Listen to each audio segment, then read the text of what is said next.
আমি হলাম নবীর মেয়ে ফাতেমা, আমি হলাম নবীর মেয়ে ফাতেমা, হাসান হোসেনের মা ফাতেমা, আলীর বউ ফাতেমা। সুবহানাল্লাহ না কেন? আপনারা দেখেন তো ফাতেমা কোন দিক দিয়ে কমজোরি। ফাতেমার মা হচ্ছে মক্কার সবচেয়ে ধনবতী রমণী ছিল, ইসলামের সর্বোত্তম ঈমান গ্রহণ করেছে, নাম হলো খাদিজাতুল কুবরা। জোরে কান সুবহানাল্লাহ। মায়ের দিক দিয়ে ফাতেমা পৃথিবীর শ্রেষ্ঠ সন্তান, বাপের দিক দিয়ে ফাতেমা যার বাবা হলো বিশ্ব নবী। জোরে কান সুবহানাল্লাহ। যার দুইটা সন্তান হলো সাইয়্যিদুশ শাবাবি আহলুল জান্নাত, জান্নাতি যুবকদের সর্দার হাসান হোসাইন, যার স্বামী হলো আসাদুল্লাহিল গালি হযরত আলী, আর সাধারণ একটা কাঠুরার বউ জামিলা আমার আগে জান্নাতে যাবে এমন কি আমল করে? রাসূল বলে ফাতেমা কি আমল করে আমি তোমাকে বলতে পারবো না, জানতে যদি চাও তাহলে তুমি তদন্ত করে জানতে পারবা। ফাতেমা চিন্তা করতেছে জান্নাতি নারীদের নেত্রী হব, সবার আগেও জান্নাতে যাব, যেমন করেই হোক। ওই কাঠের বউ কি আমল করে আমাকে জানা, আমল করা লাগবে। খালি জানবে না, সামিনা ওয়া তাআনা, শুনতে হবে আমল করার নিয়তে। জোরে কোন কথা ঠিক কিনা? আজকে যারা এখানে বসে আছেন আপনারা খালি ওয়াজ শুনবেন না এইটা গ্রহণ করবেন? এটা গ্রহণ করা লাগবে বাজান। পরের দিন ফাতেমা চুপি চুপি ওই কাঠের বউ জামিলার বাড়ির দিকে রওনা দিলেন। আসরের নামাজের পরে চুপি চুপি ফাতেমা জামিলার বাড়ি রওনা দিলেন। দরজায় গিয়ে বললেন, জামিলা আমি নবীর মেয়ে ফাতেমা তোমার সঙ্গে একটু দেখা করবার চাই। যেই বলছে নবীর মেয়ে ফাতেমা, সঙ্গে সঙ্গে জামিলা দরজাতে এসে ছোট বাচ্চার মতন কান্না শুরু করছে। ফাতেমা বলে, জামিলা কান্দো কেন? বলে, কান্দার কারণ হলো আমার সারা জীবনের সাধনা একটা বার শুধু নবীর মেয়েকে দেখবার চাই। আমার সারা জীবনের সাধনা একটা বার নবীর মেয়েকে দেখতে চাই। ফাতেমা বলতেছে, তাহলে কান্দার কি দরকার? আমি তোমার দরজা খুলি তো আমার সঙ্গে দেখা হবে। জামিলা বলতেছে, এই জন্যই কাঁদতেছি, কারণ আমি দরজা কেমনে খুলবো? আমার স্বামী এখন বাড়িতে নাই, আর স্বামীর হুকুম ছাড়া নবীর মেয়ে ফাতেমার জন্যে দরজা খুলতে আমি জামিলা বড় ভয় পাই। আল্লাহু আকবার। এই সময় আমার স্বামী বাড়িতে নাই, আর স্বামীর হুকুম ছাড়া নবীর মেয়ে ফাতেমার জন্য দরজা খুলতেও আমি ভয় পাই। মায়েরা শোনেন, একটা মেয়ে মানুষের দরজা আইছে, স্বামীর হুকুম ছাড়া দরজা খুলতে ভয় পায়।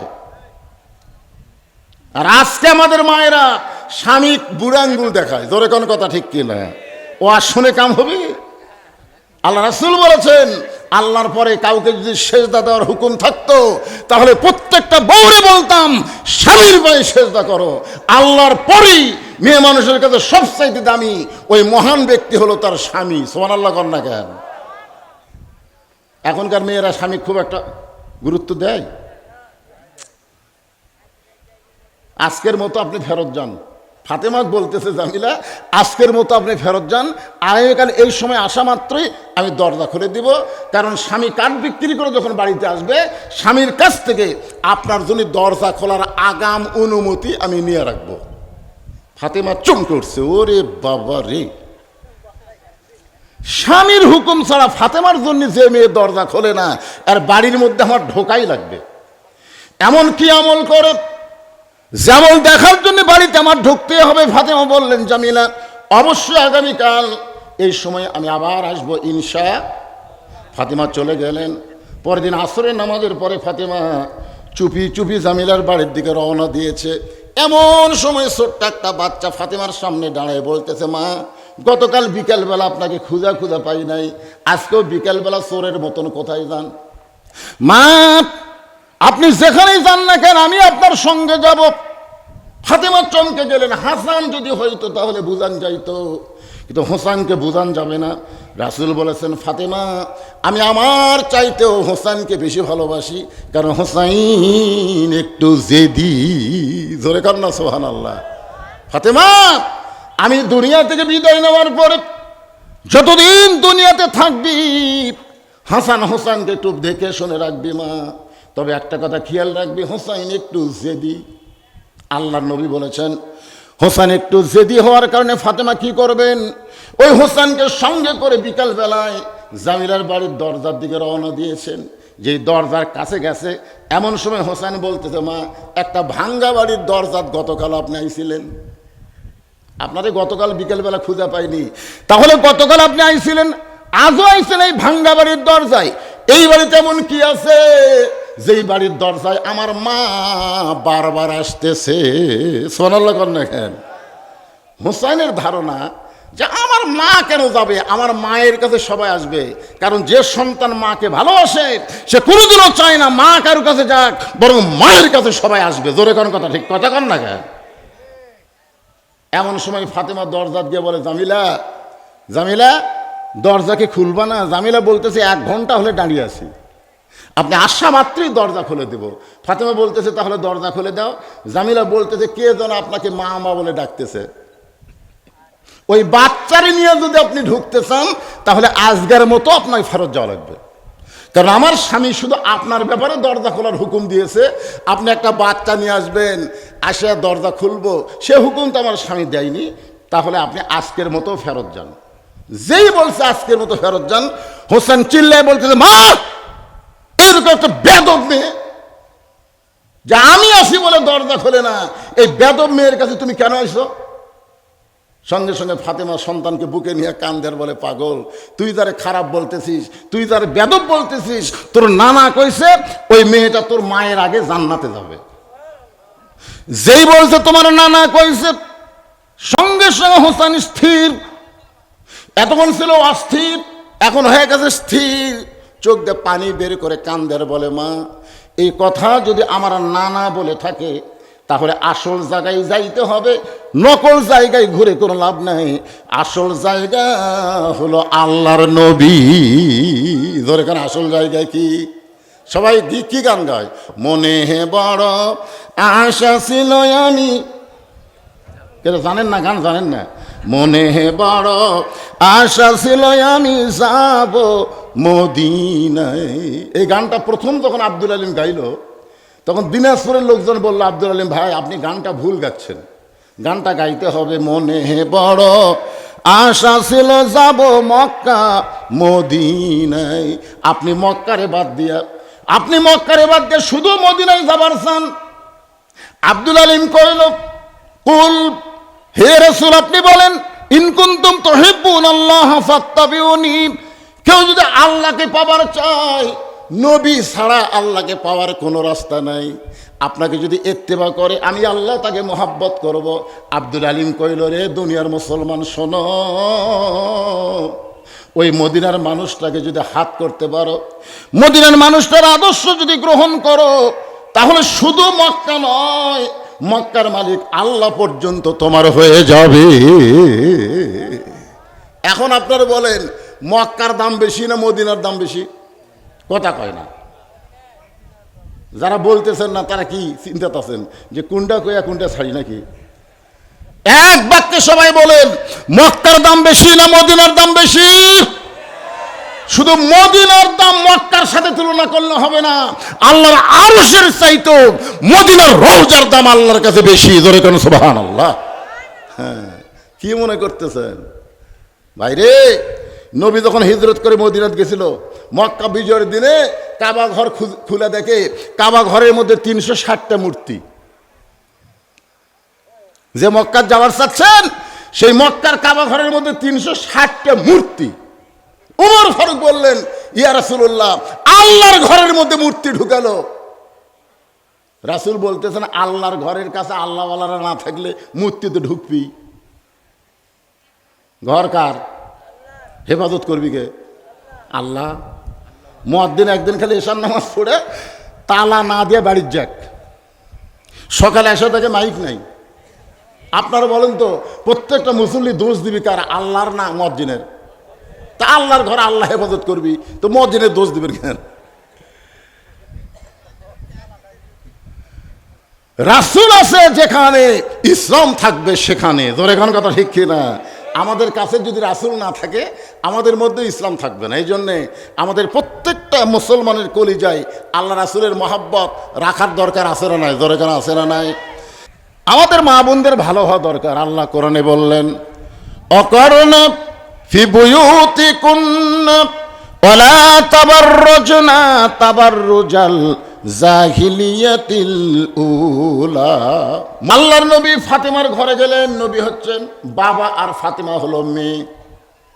মেয়ের ঘরে যখন নবী ঢুকলেন, ফাতেমা ঘরের কোনায় বসে ছোট বাচ্চার মতন কাঁদতেছে। আল্লাহ নবী দেখে বললেন, ফাতেমা এইভাবে কেন কাঁদতেছো? ফাতেমা বলে, বাবা এই জীবন আর সহ্য করা যায় না, এত কষ্টের দুনিয়া আর আমি সহ্য করতে পারবো না। সকালবেলা খাবার থাকলে রাতের বেলা থাকে না, রাতের বেলা কোনো দিন যদি খাই তো দিনের বেলা পাই না। এত কষ্ট বাবা, যখনই কোনো ক্ষুধা লাগে তখনই হাসান হোসেন আমার কাছে বায়না ধরে। আমি খাবার দেবার না পারলে মায়ের যে কি কষ্ট হয় এটা মা জননী ভালো বোঝে। রাসূল বলে, ফাতেমা তাহলে আমি চলে যাব। আমি কি চলে যাব? ফাতেমা বললেন, বাবা কি জন্য আইছেন, কেন চলে যাবেন? নবী বললেন, ফাতেমা তোকে একটা খোঁজ খবরই দেওয়ার জন্য আমি আইছি। জোরে কোন সুবহানাল্লাহ। ফাতেমা বলতেছে, যার দুনিয়াতে কোনো শান্তি নাই তার আবার কি খোঁজ খবরই বাবা? রাসূল বললেন, ফাতেমা আল্লাহ পাক আমাকে জানাইছে আল্লাহ তোকে জান্নাতি নারীদের নেত্রী বানায় দিবে। সাইয়্যিদাতুন নিসাই আহলিল জান্নাহ ফাতেমাতুজ জোহরা। আপনারা বলেন তো, দুনিয়া ক্ষণস্থায়ী না চিরস্থায়ী? আর আখেরাত চিরস্থায়ী। এখন ফাতেমাকে আল্লাহ আখেরাতের জীবনে জান্নাতি নারীদের নেত্রী বানাইছে। সামান্য 2 দিনের দুনিয়া। একটা গানের মধ্যে আছে, চলতে পথে 2 দিন থামিলাম, যাবার কালে একজনারও দেখা না পাইলাম, ও আমার সাদের মালা যায় রে ছিঁড়ে, রইব না আর বেশি দিন তোদের মাঝারে। চলতে পথে 2 দিন। জোরে কোন কয়দিন? এই যে রুহের জগৎ থেকে এসেছি আবার যাচ্ছি, এই যাওয়া আসার মধ্যে দুনিয়ার জীবন হলো 2 দিন। মাত্র 2 দিনের দুনিয়ার জন্য আখিরাতকে নষ্ট করা যাবে না। আল্লাহ বলেছেন, বাল তুসিরুনাল হায়াতাদ দুনিয়া ওয়াল আখিরাতু খায়রু ওয়া আবকা। ফাতেমা একটু কষ্টের মধ্যে খোঁজ খবরই পাচ্ছে যে ক্ষণস্থায়ী জীবনে ফাতেমার কষ্ট হলে কি হবে, আখিরাতের জীবনে আল্লাহ তাকে জান্নাতি নারীদের নেত্রী বানায় দিবে। জোরে কোন সুবহানাল্লাহ। নবী তাকায় দেখে ফাতেমা মুচকি মুচকি হাসতেছে। রাসূল বলে, ফাতেমা আমি তোমার হাসি দেখে খুশি হয়ে গেলাম, কিন্তু আর একটা খবর যে আমার কাছে আছে, আর একটা খবর আমার কাছে আছে। ফাতেমা বললেন, বাবা সেটা আবার কি খবর? বলে, আমার মনে হয় সেটা তোমার জন্যে খোঁজ খবর নাও হতে পারে, থাক দরকার নাই। ফাতেমা বলতেছে, বাবা খোঁজ খবরই যখন দিলেন তাহলে দুঃখের খবর কি? বলে, দুঃখের খবর না, আর একটা খবর হলো আল্লাহ তোমাকে জান্নাতে নিজের নেত্রী বানালে কি হবে, আল্লাহ তোমার আগে একজন মেয়েকে জান্নাত দিবে। যেই মাত্র বলেছে আল্লাহ তোমার আগে একজন মেয়েকে জান্নাত দিবে, সঙ্গে সঙ্গে ফাতেমা হাউমাউ করে কান্না শুরু করে দিলেন। ও বাবা এই খবর কেন দিলেন? আল্লাহ আমাকে জান্নাতে নারীদের নেত্রী বানাবে, আর আমার আগে একজন মেয়ে জান্নাতে যাবে। এমন কি আমল করেছে যে আমল করার কারণে সেই মেয়েটা আমার আগে জান্নাতে যাবে? বাবা সেই মেয়েটার পরিচয় কি? মেয়েটার বাড়ি কোন জায়গায়? রাসূল বলেন, ওই যে একটা জঙ্গল দেখতেছো ফাতেমা, দেখো সামনে দিকে, ওই জঙ্গলের সামনে ছোট্ট একটা ঝুপড়ি বাড়ি। ওই বাড়িটা হলো একটা কাঠুরিয়ার বাড়ি। ওই কাঠুরিয়ার বিবি জামিলাকে আল্লাহ তোমার আগে জান্নাত দিবে। আপনারা তো সুবহানাল্লাহ বললেন, ফাতেমা সুবহানাল্লাহ বলবি? একটু মনোযোগ দিয়ে শুনবেন। হোসাইন মাকে বলতেছে, মা এই নকল জায়গায় ঘুরা লাভ হবে না, জানবার যদি চাও কোন আমলের কারণে ওই কাঠুরার বউ তোমার আগে জান্নাতে যাবে, জানবার যদি চাও তাহলে আসল জায়গা, জোরে কোন কি জায়গা?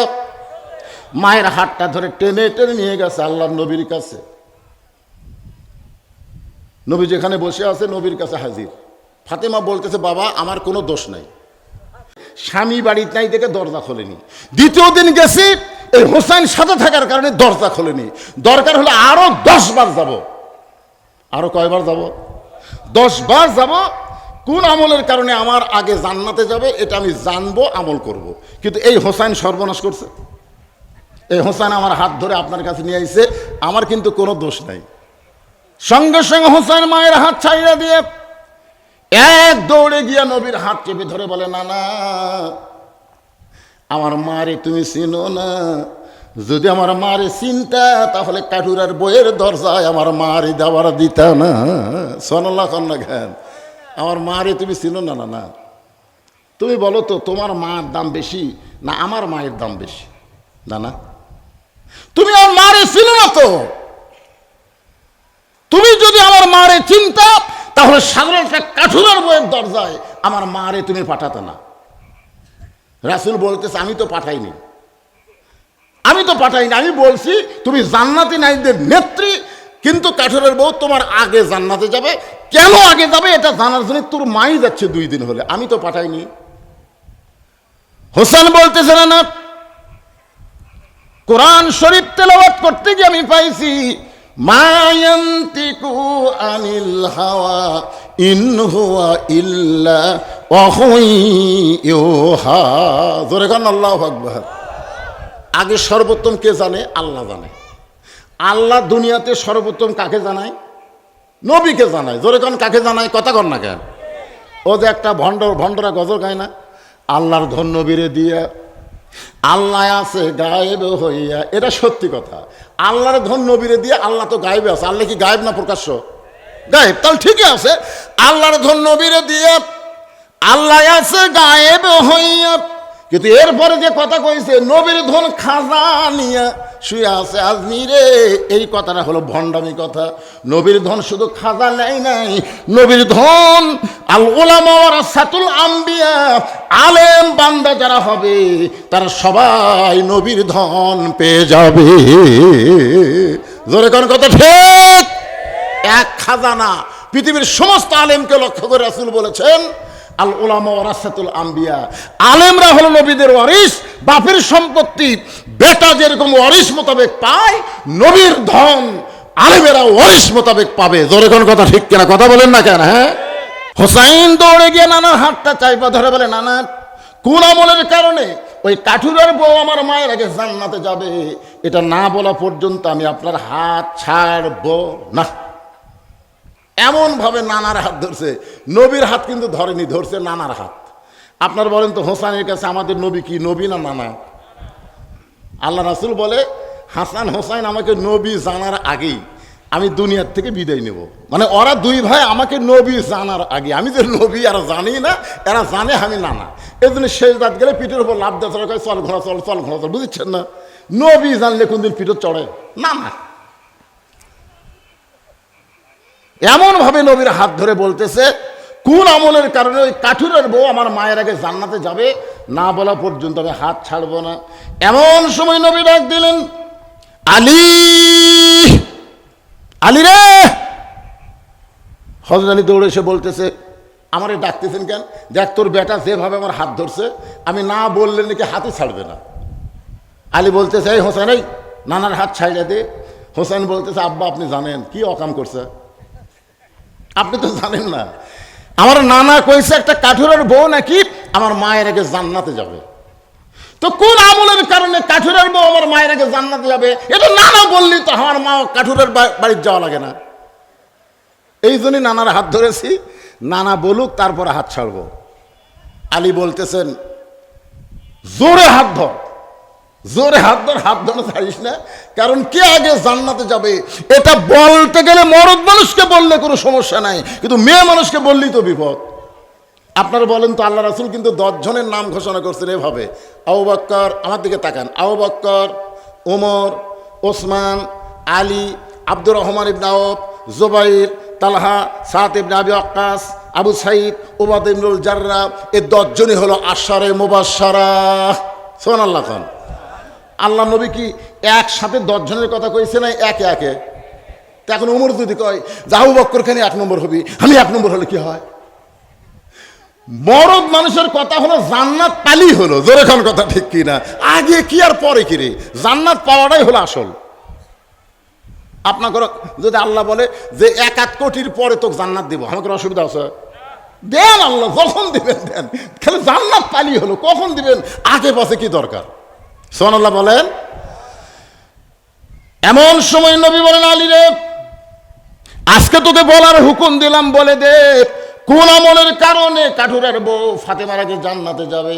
আলী বলতে, হুজুর আপনি কিন্তু আমাকে নিষেধ করেছিলেন। রাসূল বললেন, আজকে যেভাবে হোসেন আমার হাত ধরেছে আমি বাধ্য হয়ে তোকে বলার হুকুম দিলাম। ফাতেমা দৌড়ে গিয়ে বলে, স্বামী, কোন আমলের কারণে কাঠুরের বউ আমার আগে জান্নাতে যাবে এটা কি আপনি জানেন? বলে, অনেক আগেই জানি। তাহলে আমাকে বলেন নাই কেন? আজকে নবী বলার পরে যেই বিপদ, আমি বললে তো আরো বিপদ। ফাতেমা বলতেছে, জানেন, তাহলে একটু বলেন। আলী বলতেছেন, ফাতেমা, তাহলে তোমাকে একটু ধৈর্য ধারণ করা লাগবে, কারণ এক মেয়ের সামনে আর এক মেয়ের প্রশংসা করলে মেয়েরা অধৈর্য হয়ে যায়। করছেন কোনোদিন? আমি একদিন বইয়ের সামনে আমি বেহেশতের হুরের প্রশংসা করতেছি, আল্লাহ যদি আমাকে জান্নাত দেয়, জান্নাতে আল্লাহ আমাকে হুর দিবে, হুরের নাকের সাইজ এরকম, হুরের চোখের সাইজ এইরকম, হুরের ভুরু হবে এইরকম। এরকম যখন হুরের প্রশংসা করতেছি, কিছুক্ষণ পর দেখে আমার বউ বালুস বগলের তলে নিয়ে বলতেছে, যাই। আমি বললাম, কোথায় যাবেন? হুর নিয়ে থাকেন, আমার কি দরকার, আমি আপনার খেদমত করি, আপনার গরম ভাত আন্দা দেই, গরম তরকারি সামনে দেই, আর বইয়ের কাছে হুরের গল্প করেন। আমি সেই দিন বুঝলাম মেয়ে মানুষের এত হিংসা, এদের সামনে হুরের গল্প করার উপায় নাই। জোরে কান কথা ঠিক কিনা? আলী বলতেছেন, ফাতেমা একটু ধৈর্য ধরা লাগবে। ফাতেমা বলতেছে, অবশ্যই ধৈর্য ধারণ করলাম। এবার আলী বলতেছে, ফাতেমা, তোমার কি মনে আছে একদিন দুপুর বেলায় ঘরের ভিতরে আমার সামনে দাঁড়িয়ে তুমি কাঁদতেছিলে? আমি বললাম, ফাতেমা, কি জন্যে কান্দো? তুমি বললে, হাসান হোসেন না খেয়ে ঘুমিয়ে গেছে, ঘুম থেকে চেতন পাইলে আমার দুইটা সন্তান খাবার চাবে। আমি জানি আপনার কাছে কোনো টাকা নাই, আমাদের বাড়িতেও কোনো খাবার নাই। আলী বললেন, ফাতেমা, এই কথা বলেই তুমি একটা ওড়না আমার হাতে দিয়া বললা, স্বামী গো, এই ওড়নাটা বিক্রি করে যেই টাকা হবে সেই টাকা দিয়ে আপনি বাজার থেকে হাসান হোসেনের জন্য খাবার নিয়ে আসেন। আলী বলেন, ফাতেমা, তোমার ওড়নাটা আমার জামার পকেটের মধ্যে ঢুকাইলাম, ওড়নাটা জামার পকেটের মধ্যে ঢুকাইয়া আমি গোটা বাজার ঘুরতেছি, আমার মন খালি বারবার বলতেছে, আলী রে, ওড়না বিক্রি করতে চাস তাহলে ওড়না বের করে যখন বিক্রি করবি, আর খরিদ্দার যদি জিজ্ঞাসা করে এটা কার ওড়না, যদি বলিস আমার বইয়ের ওড়না, তাহলে খরিদ্দার মনে করবে যেই স্বামী বইয়ের জিনিস বেচা খায় এই স্বামী হলো দুর্বল স্বামী। আলী বলে, ফাতেমা, আমি তোমার ওড়না নিয়ে গোটা বাজারের মধ্যে ঘুরতেছিলাম, কিন্তু ওড়নাটা বের করে বিক্রি করার সাহস পাচ্ছিলাম না। এমন সময় এক খরিদ্দার আমার সামনে এসে বলে, আলী ভাই, আপনি মনে হয় কিছু বিক্রি করবেন। আমি আলী চমকে গেলাম, দুনিয়ার কেউ জানে না একমাত্র আল্লাহ ছাড়া আমার পকেটে তোমার ওড়না, এটা দুনিয়ার কেউ জানে না। কিন্তু একটা খরিদ্দার যখন বলতেছে, আলী ভাই, আপনি মনে হয় কিছু বিক্রি করবেন, আমি পকেট থেকে ওড়না বের করলাম। ওই খরিদ্দার অন্যদিকে তাকায় থাকলো, আর তার ব্যাগটা আমার সামনে ফাঁক করে ধরলো। ওই ব্যাগের মধ্যে ওড়না যখন ঢুকাই দিলাম, আমি খেয়াল করে দেখলাম যে খরিদ্দার ওড়না কিনলো, ওই খরিদ্দার একটা বারো ওড়নার দিকে তাকাইলো না। ওই ব্যাগের মাথাটা ধরে আমার হাতে 6টা দিরহাম দিয়ে খরিদ্দার কোথাও যেন অদৃশ্য হয়ে গেল।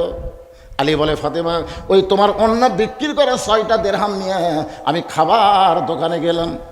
দোকানদার খুব তড়ি ঘড়ি করে 6 দিরহামের যে খাবার হয় সেই খাবারটা আমারে দিয়ে দাও। আমার হাসান হোসেন ক্ষুধার জ্বালায় কাঁদতে কাঁদতে ঘুমায় গেছে, ঘুম থেকে চেতন পাইলেই খাবার বায়না ধরবে।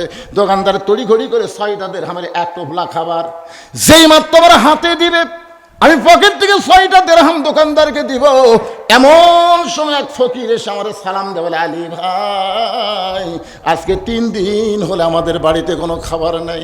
আলী রে, যদি পারো আল্লাহর হস্তে আমাকে একটু সাহায্য করো। আলী বলে, ফাতেমা, আমার এত রাগ হয়ে গেল, ওড়না বিক্রি করে 6টা দিরহাম দিয়া খাবার টোপলা নিবার যাব, আর এমন সময় ফকির যখন আমার কাছে সাইল করে, আল্লাহর কোরআন বলতেছে, আম্মা সাইলা ফালা তানহার, সাইলকারীর সঙ্গে খারাপ ব্যবহার করো না। আলী বলে, ফাতেমা, শুধুমাত্র আল্লাহর কোরআনকে দাম দিতে গিয়ে আমি ফকিরকে 1টা দিরহাম দান করব, আর 5টা দিরহামের খাবার নিয়ে বাড়িতে আসবো, এই মনে করে ফকিরকে যখন 6টা দিরহামের 1টা দিরহাম দিবার চাই, এমন সময় আল্লাহর কোরআন আমার সামনে দাঁড়িয়ে বলতেছেন, ওয়ামা তুনফিকু মিন শাইইন ফি সাবিলিল্লাহি ওয়াফা ইলাইকুম ওয়া আনতুম লা তুজলামুন। আলিফ, ফকিরকে 1টা দিরহাম যদি দান করিস, আল্লাহ তোকে 10 দিরহাম দিবে। তুই যদি ফকিরকে 2টা দিরহাম দিস, আল্লাহ তোকে 20টা দিরহাম দেবে। আলী রে, ফকিরকে যদি 6টা দিরহাম দান করো, আল্লাহ তোমাকে 60টা দিরহাম দুনিয়াতে ফেরত দিবে। আলী বলে, ফাতেমা, শুধুমাত্র আল্লাহর কোরআনকে দাম দিতে গিয়ে আমি ফকিরকে 6টা দিরহাম দান করে দিলাম। ফকির 6টা দিরহাম নিয়ে হাসতে হাসতে যখন চলে গেল, এমন সময় দোকানদার বলতে, আলী ভাই, এই যে খাবার টোপলা করলাম, আপনি না বললেন হাসান হোসেন না খাইয়া ঘুমায় গেছে, ঘুম থেকে চেতন পালি খাবার চাবে, তাহলে এখন টোপলার খবর কি? আলী বলতেছে, দোকানদার, 1 টোপলা নিয়ে হবে না, আমাকে 2 বস্তা খাবার প্যাকেট করো। আলী বলে, ফাতেমা, দোকানদারকে 2 বস্তা খাবার প্যাকেট করে আমি বাজারের মধ্যে ঘুরতেছিলাম, হঠাৎ দেখে একটা ব্যক্তি উট নিয়ে বাজারের দিকে আসতেছে। আমারে সালাম দিয়ে বলে, আলী ভাই, অযথা বাজারে ঘুরে লাভটা কি, উটটা কিনে নেন। আমি বললাম, ভাইজান, 1টা পয়সাও আমার পকেটে নাই, আমি উটটা কেমনে নিব? উটওয়ালা বলতেছে, 100 দিরহাম বাকিতে উটটা কিনেন, বিক্রি করে আপনি টাকা দিবেন, সেটাও কি পারবেন না? আলী বলে, ফাতেমা, জীবনে এত বড় সুযোগ আমি কোনোদিন পাই নাই। 100 দিরহামে বাজিতে উটটা কিনে নিয়ে যেই মাত্র বাজারে গেলাম, চারিদিক থেকে খরিদ্দার এসে আমাকে ঘিরে ধরে বলল, আলী ভাই, উটটার দাম কত নেবেন? আলী বলতেছে, আমি চাইবো না, এতগুলো খরিদ্দারের কাছে আমি দাম চাইবো না, তোমাদের মধ্যে কেউ যদি বলো তাহলে বলতে পারো। এক খরিদ্দার কানে কানে বলতেছে, 160 দিরহাম দিয়া দিলা। আলী বলে, ফাতেমা, উটওয়ালাকে 100 দিরহাম পরিশোধ করার পরে 60টা দিরহাম নিয়ে দোকানে আইলাম। দোকানদারকে বললাম, ভাই খবর কি? বলে, আপনার কথা মতো 2 বস্তা খাবার প্যাকেট করেছি। বলে, 2 বস্তার দাম কত? বলে, 60টা দিরহাম দিলেই চলবে। আলী বলে, ফাতেমা, 60টা দিরহাম দিয়ে 2 বস্তা খাবার আমার কাঁধে করে নিয়ে আমি বাড়ির দরজায়, তোমার কি মনে আছে, আমাকে দেখার সঙ্গে সঙ্গেই তুমি দরজা বন্ধ করে দিলে, আমাকে দেখার সঙ্গে সঙ্গে তুমি দরজা বন্ধ করে দিলা। আমি 2 বস্তা কাঁধে নিয়ে কান্না শুরু করে বললাম, ফাতেমা, বড় কষ্ট লাগতেছে, দরজা খোলো। তুমি রাগ করে বললাম, দরজা খোলা যাবে না, কারণ অন্য বিক্রি করার টাকা দিয়ে বড় জোর 1 টোপলা খাবার হবে, 2 বস্তা খাবার কোথায় পাইলেন? যতক্ষণ 2 বস্তা খাবার কথা না বলবেন কোথায় পাইলেন, ততক্ষণ আমি ফাতেমা দরজা খুলবো না। আলী বললেন, ফাতেমা, দরজা খোলো, দরজা খোলার পরেই তোমাকে বলবো। ফাতেমা বলতেছে, আগে বলেন তারপরে দরজা খুলবো। আলী বলতেছেন, ফাতেমাকে দরজা খোলো তারপরে বলবো। ফাতেমা বলতেছে, আগে বলেন তারপরে দরজা খুলবো। বারবার যখন ফাতেমা জিদ করে, আলীও জিদ করতেছে। এমন সময় আল্লাহর কোরআন বলতেছে, আর রিজালু কাওয়ামুনা আলান নিসা, পুরুষ মানুষ নারীদের উপরে থাকতে হবে। জোরে কারণ সুবহানাল্লাহ। আলীর মনের মধ্যে জেদ শুরু হলো, যতক্ষণ পর্যন্ত ফাতেমা দরজা খুলবে না, খবরদার কি কারণে 2 বস্তা খাবার হয়েছে অবশ্যই বলবি না। ফাতেমা যখন জিদ করলো যে অন্য বিক্রি করার টাকা দিয়ে বড় জোর 1 টোপলা খাবার হবে, 2 বস্তা যতক্ষণ কোথায় পাইলো না বললো, আমি দরজা খুলবো। আমি নবীর বেটি, আমি খুলবো না। আলী বলতেছে, আমি নবীর জামাই, বলবো। ইতিমধ্যে কোরআন বলতেছে, পুরুষ মানুষ নারীদের উপরে থাকবে। আলী বলতেছেন, ফাতেমা, তুমি যখন দরজা খোলো না, আমি তখন রাগ করে 2 বস্তা খাবার নিয়ে আল্লাহ নবীর দরবারে, যেই মাত্র নবীর দরবারে নবী তখন আমার বসেছিলেন, নবী দৌড়ে এসে আমার কাঁধ থেকে 2 বস্তা নিজেই নামায় নিয়ে আমার কপালে একটা চুমা দিলেন। জোরে কান সুবহানাল্লাহ। আলীর মুখে কোনো হাসি নাই। নবী বলতেছে, কে রে আলী, তোর কাঁধ থেকে 2 বস্তা আমি নামাই নিলাম, তোর কপালে চুমু দিলাম, তুই হাসিস না কেন? বলে, না হাসার কারণ হলো আপনার মেয়ে। আপনি কত ভালো যে আমি আসা মাত্র আমার কাঁধ থেকে 2 বস্তা নামায় দিয়ে আমার কপালে চুমা দিলেন। আর ঘন্টার পর ঘন্টা এই 2 বস্তা কাঁধে নিয়ে আমি দরজার দাঁড়িয়েছিলাম, খালি বলতেছে 2 বস্তা কোথায় পাইলেন, না বলা পর্যন্ত দরজা খুলবো না। অন্য বিক্রির কর টাকা দিয়ে বড় দূরে 1 টোপলা খাবার হবে, 2 বস্তা কোথায় পাইলেন? আমিও বললাম, বলবো গো, খালি দরজা খুলে দাও। দরজা খুলে দিলেই বলবো। আপনার মেয়ে দরজা খুললো না, আমিও বলবো না। তাহলে আপনি কত ভালো, আর আপনার মেয়ে আমার জন্য দরজা খুললো না। নবীর চোখের পানি বের করবার, আলী রে ফাতেমা যদি দরজা খুলতো তাহলে তুমি কি আমার কাছে আসতে? আলী বলতেছে, না হুজুর, দরজা খুললে আবার কেন আসবো? রাসূল বলে, আলী রে, আমার মেয়ে ফাতেমা দরজা না খোলার কারণ হলো, তুমি কি বলতে পারো কোন খরিদ্দার তোমার কাছ থেকে ওন্না কিনেছে? আলী, তুমি কি বলতে পারো কোন ফকির তোমার কাছে ভিক্ষা চাইছে? তুমি কি বলতে পারো কে তোমার কাছে উট বিক্রি করলো, আবার কে খরিদ্দার হয়ে উট কিনে নিল? আলী বলতে, হুজুর আমি কিছুই জানি না। রাসূল বলতেছেন, আমি জানি। সুবহানাল্লাহ কোন, আমি জানি, এই কারণে আমার মেয়ে তোমার কাছে পাঠাইছে, কারণ তোমাকে জানতে হবে আনা মাদিনাতুল ইলমে ও আলীও বাবুহা, ইলমের শহর যদি নবী হয়, আলী হচ্ছে তার দরওয়াজা। জোরে আল্লাহু আকবার। আল্লাহর বান্দারা একটু মনোযোগ দিয়ে শোনেন, কোন খরিদ্দার তোমার কাছ থেকে ওন্না কিনলো? আলী রে, তুমি কি বলতে পারো? কয়, না হুজুর। কে তোমার কাছে ভিক্ষা নিল, তুমি কি জানো? বলে, না। কে তোমার কাছে উট বিক্রি করলো, তুমি কি তাকে চিনো? কয়, না। কে তোমার কাছে উট কিনে নিল, তুমি কি জানো? বলে, না। তাহলে শোনো, আমার মেয়ে ফাতেমা হলো পর্দানিশী। একটা পর্দানিশীর ওন্না দুনিয়ার কোনো মানুষ কিনতে পারে না। পর্দানিশী নারীকে আমার আল্লাহ বড় ভালোবাসে। তোরে কর না সুবহানাল্লাহ। পর্দানিশী নারীকে কে ভালোবাসে?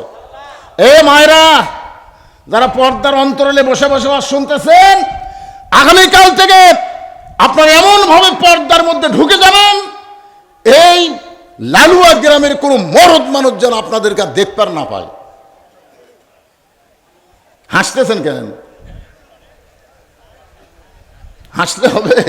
আপনারা বলেন তো, মেয়েরা যদি পর্দা না করে, এ দোষ কি মেয়েদের না স্বামীর? সবাই জোরে কোন, দোষ কার? হ্যাঁ, স্বামীর দোষ। আল্লাহ রাসূল বলেছেন, আর দায়ুস লা ইয়াদখুলুল জান্নাহ, দায়ুস কোনোদিন জান্নাতে যাবে না। সাহেরা বললেন, দায়ুস কোন নারী? আল্লাহ রাসূল বললেন, ওই সকল পুরুষ যাদের অধীনে নারীরা পর্দা করে না। তাহলে আপনাদের বউ যতদিন মেয়েকে বিয়ে দেননি, মেয়ে বেটা যদি মালয়েশিয়া যায় বউ থুয়া, তাহলে ওই বেটার বউ আপনার অধীনে থাকলো, তাদেরকে আপনি পর্দার মধ্যে থাকার ব্যবস্থা করা লাগবে। জোরে কথা কন না কেন ভাইজান? আমার মায়েরা পর্দায় থাকলে কি লাভ? কিছুক্ষণ পরে আমি আপনাদের শোনাবো, মা একটু ধৈর্য নিয়ে কথাগুলো শোনেন। রাসূল বলে, আলী রে, ফাতেমার ওন্না কিনেছে আমার আল্লাহ। একটা ফেরেশতাকে মানুষের রূপে পাঠাইয়া, সেই ফেরেশতার হাতে 6টা দিরহাম দিয়া ফাতেমার ওন্না কিনে আমার আল্লাহ তাআলা এখন জান্নাতের ভিতরে যত্ন করে রাইখা দিয়েছে। রাসূল বলে, আলী, যেই ফকির তোমার কাছে ভিক্ষা চাইছে, এই ফকিরকে তুমি চিনো? বলে, না। বলে, যেই ফেরেশতা খরিদ্দার হয়ে তোমার কাছে ওন্না কিনে তোমাকে 6টা দিরহাম দিয়ে গেল, ওই ফেরেশতাকে আল্লাহ বলতেছে, ফেরেশতা যা যা ফকির হইয়া আলীর কাছ থেকে 6টা দিরহাম নিয়ে আয়, আলীর কাছ থেকে 6টা দিরহাম ফেরত নিয়ে আয়। ফেরেশতা বলে, আল্লাহ, আলী তার সন্তানকে খাওয়াবে, এই জন্য মায়ের ওন্না বিক্রি করে এখন সন্তানদেরকে খাওয়াবে, খাবার কিনতেছে। আর এই সময় আপনি আবার 6 দিরহাম যদি ফেরত নিয়ে আসেন, আল্লাহ বলতেছে, ফেরেশতা লিয়াবলুয়াকুম আইয়ুকুম আহসানু আমালান ওয়া হুয়াল আজিজুল গফুর। আল্লাহু আকবার। আমি আল্লাহ আজকে আলীকে পরীক্ষা করব। আলীর কাছে সন্তানের দাম বেশি না আল্লাহর কোরআনের দাম বেশি? জোরে কান সুবহানাল্লাহ। আপনাদের কাছে কার দাম বেশি, সন্তানের না কোরআনের? তাহলে আপনার সন্তানকে কি শিক্ষা দিবেন? আকডম বাগডম ঘোলাডম সাজে, ঢাক ঢোলক ঝাঁঝর বাজে, বাঁচতে বাঁচতে চললো ঢুলি গেল কমলা ফুলি টিয়াটা, সূর্য মামার বিয়াটা। আপনার বলেন তো, সত্যি করে বলেন, এর মধ্যে একটা কথা সত্যি আছে? কথা কন না করে ভাই, সত্যি আছে? তারপরে আবার বলবে, আয় রে আইটিয়ে নায়ে ভরা দিয়ে নালে গেল বোয়াল মাছে, তাই না দেখা ভোদর নাচে। আপনারা কন এর মধ্যে একটা কথা সত্যি আছে? একটাও নাই। এখন চিন্তা করেন, কোরআনের দাম যদি বেশি হয়, খায়রুকুম মান তাআল্লামাল কোরআন ওয়া আল্লামা, ওই ব্যক্তির চাইতে সম্মানিত আমি কেউ হবে না যে আল্লাহর কোরআন শিখেছে এবং অপরকে কোরআন শিক্ষার ব্যবস্থা করে দেয়। এই যে আপনারা মাদ্রাসা করতেছেন, এই মাদ্রাসা হলো কোরআন শিক্ষার ব্যবস্থা। জোরে কোন কথা ঠিক কিনা ভাইজান? আমার আগে দ্বিতীয় বক্তা আদায় করেছে, না আদায় করব না। তবে এবার আলী বলতেছেন, ফাতেমা, আল্লাহ ফেরেশতা ফকির হয়ে আমার কাছ থেকে 6টা দিরহাম যখন নিয়ে গেছে, নবী বলতেছেন, আলী রে, ওই ফকির যখন 6টা দিরহাম নিয়ে যায়, তখন আল্লাহর কোরআনকে তুমি বিশ্বাস করেছো। ওমা তুনফিকু মিন শাইইন ফি সাবিলিল্লাহি ওয়াফা ইলাইকুম ওয়া আনতুম লা তুজলামুন। কেউ যদি আল্লাহকে দেয়, আল্লাহ তাকে 10 দেয়, 1 দিলে কয় দেয়? এটা কি আল্লাহর কোরআনের কথা না? তুমি কোরআনকে বিশ্বাস করে 6টা দিরহাম দান করছো। তুমি এখন বিশ্বাস করে যখন দান করছো, তখন আল্লাহ ফেরেশতাকে বলছে, এই ফেরেশতা, যে উটের পিঠে চড়ে ফাতেমা জান্নাতে যাবে, সেই উটটা বিক্রি কর যা। নবী বলেন, আলী, ওই ফেরেশতা মানুষ হয়ে 100 দিরহামে তোমার কাছে উটটা বিক্রি করলো। উটটা বিক্রি করে চলে যাওয়ার পরে ওই ফেরেশতাকে আল্লাহ খরিদ্দার করে 160 দিরহাম তোমার দিয়ে দিল। 100 দিরহাম ফেরত দেওয়ার পরে ওই যে 6টা দিরহাম দিয়েছিল, তার 60 দিরহাম আল্লাহ দুনিয়াতেই তোমাকে পুরস্কৃত করে দিল। ফাতেমা বলে, স্বামী গো, আপনি তো এতক্ষণ দানের ওয়াজ করলেন, কিন্তু কোন আমলের কারণে ওই কাঠের বউ জামিলা আমার আগে জান্নাতে যাবে সেইটা কেন বলতেছেন না? আলী বলতেছেন, ফাতেমা, তাহলে শোনো, তুমি জান্নাতি নারীদের নেত্রী হওয়ার কারণে আল্লাহ তোমাকে উটের পিঠে করে জান্নাতে নিবে। সমস্ত নারীরা হেঁটে হেঁটে জান্নাতে যাবে, কিন্তু তুমি জান্নাতি নারীদের নেত্রী হওয়ার কারণে আল্লাহ তোমাকে উটের পিঠে করে জান্নাতে নিয়ে যাবে। জোরে কার সুবহানাল্লাহ। আলী বলতেছেন, ফাতেমা, তুমি যখন উটের পিঠে চড়ে জান্নাতে যাবা, একটা জায়গায় গিয়ে তোমার উট ব্রেক করবে, উট আর সামনে যাবে না। ফেরেশতারা বলবে, আল্লাহ, জান্নাতে নারীদের নেত্রী উটের পিঠে চড়েছে, উটটা জান্নাত থেকে যাইতে যাইতে যে থেমে গেল। আল্লাহ বলতেছেন, থেমে যদি যায় উটটাকে টানা নিয়ে যাওয়া লাগবে। ফেরেশতারা বলতেছে, আল্লাহ, উটের তো কিছু টানে নিয়ে যাওয়ার মতন কিছুই নাই, উটের কি ধরে টেনে নিয়ে যাওয়া দেবে এরকম কিছুই নাই। তখন আল্লাহ বলবেন, হ্যাঁ ফেরেশতা, আমি ফাতেমার ওড়না কিনে জান্নাতের মধ্যে যত্ন করে রেখেছি, এই ওড়নাটা উটের গলায় বেঁধে দাও। আলী বলেন, ফাতেমা, তোমার ওড়নাটা উটের গলায় বেঁধে দেওয়া হবে। উটের একটা অংশ এই ওড়নার একটা অংশ নিচের দিকে ঝুলতে থাকবে। এবার ফেরেশতারা বলবে, আল্লাহ, এখন ওড়নাটা ধরে উটটাকে কে টেনে জান্নাতে নিয়ে যাবে? ওই সময় আল্লাহ বলবে, রে কাঠের বউ জামিলা, তুমি কোথায়? তোমার স্বামী সব সময় আল্লাহর কাছে দোয়া করছে, আল্লাহ, আমার যে বউ স্বামীর হুকুম ছাড়া ফাতেমার জন্য দরজা খোলে না, এই বউটারে তুমি সবার আগে জান্নাত দিও। আল্লাহ স্বামীর দোয়া কবুল করার কারণে এখন জামিলাকে আল্লাহ বলবেন, উটটাকে টেনে টেনে জান্নাতে নিয়ে যাও। ফাতেমা, তুমি মনে করবা আমি জান্নাতে যাচ্ছি, কিন্তু আল্লাহর সিদ্ধান্ত হলো উটের পিঠ থেকে তোমার পা জান্নাতে যাওয়ার আগে ওই জামিলার পা জান্নাতে আগে যাবে। সঙ্গে সঙ্গে ফাতেমা চিল্লায় বলে, আল্লাহ, যে মেয়েরা পর্দার মধ্যে থাকবে আর যে মেয়েরা স্বামী ভক্ত হবে, এই সকল মেয়েদেরকে ফাতেমা জামিলার সঙ্গে জান্নাত দিও। যে মেয়েরা স্বামীর কথা মতো চলবে আর যে মেয়েরা পর্দার মধ্যে থাকবে, এই সকল মেয়েদেরকে ফাতেমা জামিলার সঙ্গে আল্লাহ জান্নাত দিও। আজকে দেখেন, ইসরায়েলের ইহুদিরা মুসলমানকে হত্যা করতেছে, ভারতের হিন্দুরা ভারতের মুসলমানদেরকে হত্যা করতেছে, মুসলমানদের মসজিদ মাদ্রাসা তারা ভেঙ্গে গুঁড়ে দিচ্ছে আমাদের পার্শ্ববর্তী ভারতে। জোরেখান ঠিক কিনা? অনেকে আমাকে বলে, হুজুর, এই যে বিধর্মীরা এভাবে যুদ্ধ করে করে মুসলমানদেরকে হত্যা করতেছে, মুসলমানের কি কোনো পাওয়ার নাই? আপনার বলেন তো, মুসলমানের পাওয়ার কি মুসলমানের না আল্লাহর? জোরে বলেন, কার পাওয়ার? আল্লাহর পাওয়ার। মুসলমানদের ঈমান আছে আর আল্লাহর পাওয়ারে মুসলমান বিজয় লাভ করে। তবে আল্লাহ সহজে ধরে না, কিন্তু ধরলে কিন্তু ছাড়ে না। আপনার বলেন তো, ইসরায়েলে একটা আগুন জ্বলতেছে, সেটা কি আপনারা জানেন? ইসরায়েলে কিন্তু কি জ্বলতেছে? দাবানল আগুন জ্বলতেছে। সে আগুন কিন্তু কেউ ধরায় দেয় নাই, এ আগুন আল্লাহর পক্ষ থেকে আইছে।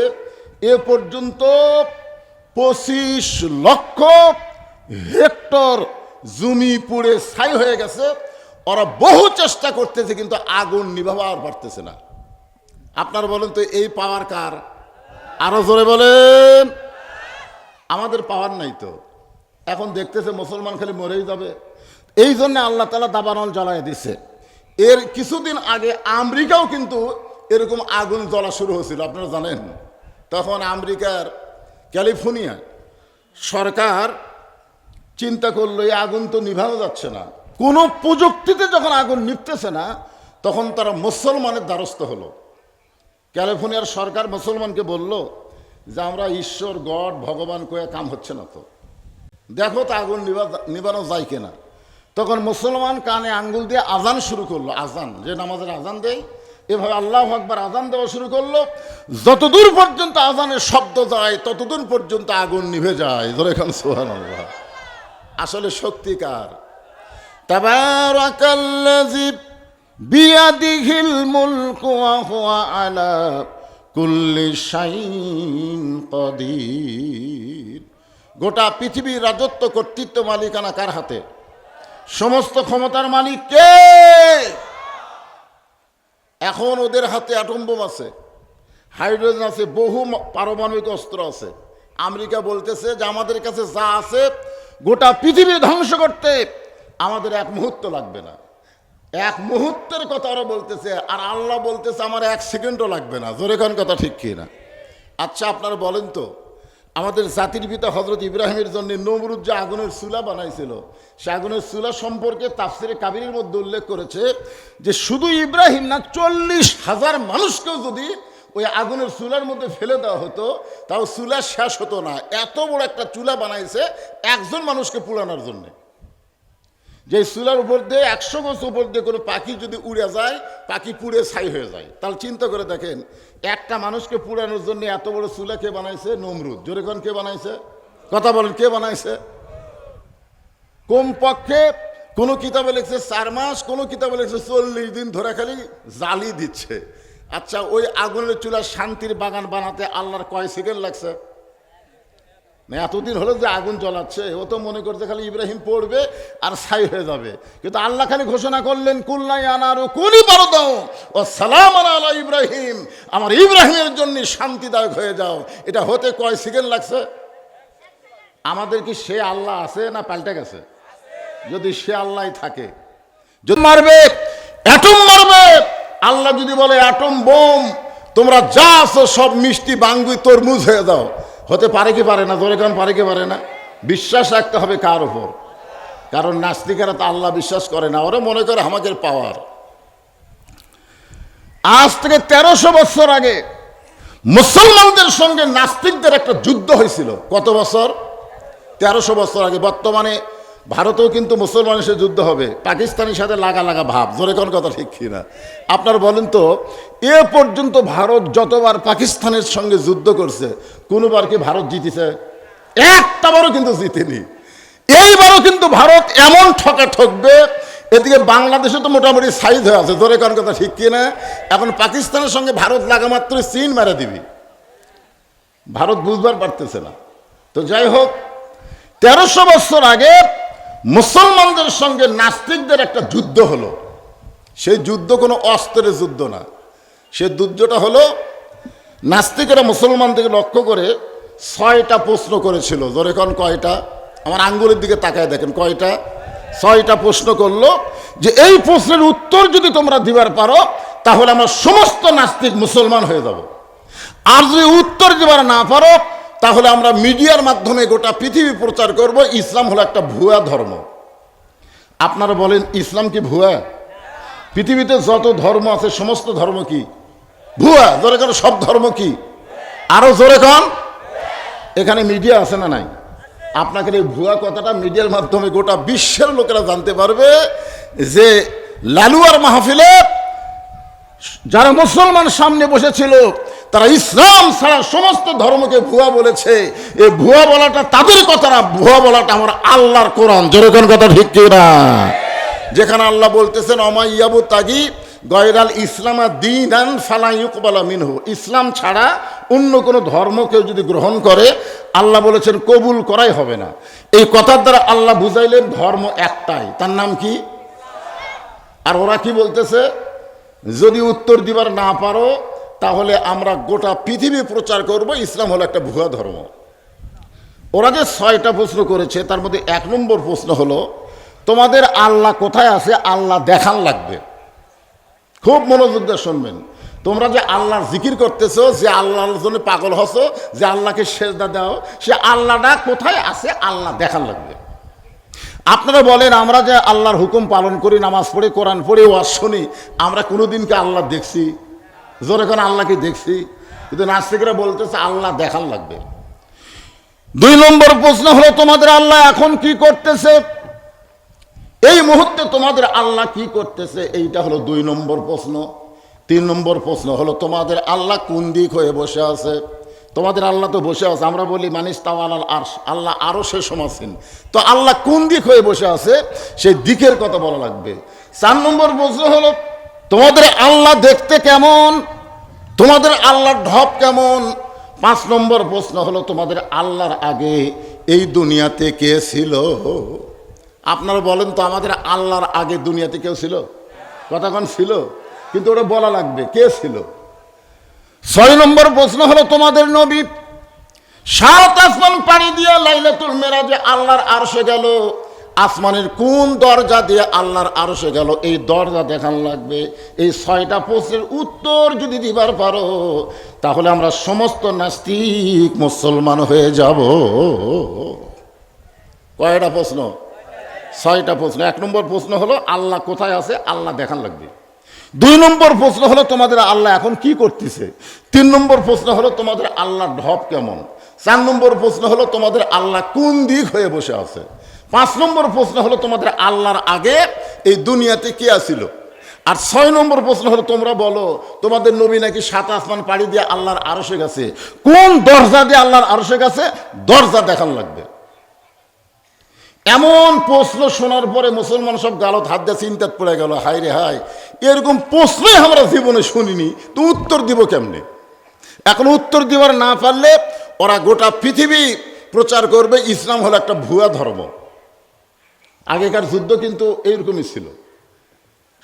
6টা প্রশ্নের কাছে মুসলমান যখন নাস্তে নাবুদ হয়ে গেছে, এমন সময় 13 বছরের কোরআনের একটা হাফেজ এই 6টা প্রশ্নের উত্তর দিয়ে দিছে। জোরেখান সুবহানাল্লাহ। কিভাবে দিল, কেমনে দিল, আমি আজকে আপনাদের কোরআন থেকে আপনাদের শোনাই দেব। শোনার দরকার আছে না নাই? হ্যাঁ ইনশাল্লাহ। ধৈর্য নিয়ে বসে থাকবেন। আর আমার মা বোনেরা খুব হইচই করতেছে। আমি আসার সময় দেখলাম মানে সন্ধ্যার পর থেকে এ পর্যন্ত মা বোনদের জন্য একটা ওয়াজও হয়নি। মানে কোনো বক্তায় মা বোনদের জন্য একটা লাইন ওয়াজ করেনি। আমার কথা কি বুঝতে পারতেছেন? যার কারণে ওরা খালি হইচই করতেছে যে বক্তাগুলো কি মেয়ে মানুষের ওয়াজ জানে না নাকি। আসলে আমি তো বর্তমানে হিসাব করে দেখলাম মরদ মানুষের চাইতে মেয়ে মানুষই ভালো হওয়া দরকার। ধরে খাওয়ার কথা ঠিক কিনা? কারণ 2টা মেয়া দীর্ঘদিন হলে আমাকে শাসন করতেছে। একটা হলো বেগম খালেদা জিয়া আর একটা হলো শেখ হাসিনা। জোরে কোন কথা ঠিক কিনা? মানে আমাদের বাংলাদেশে যে মরদ আছে এটা আমরা বুঝবারই পারতেছি না। বহুদিন পরে এই বছর একটা মরদ কিছু সময়ের জন্য ক্ষমতা বসছে, তার নাম হলো ইউনুস। জোরে কোন নাম কি?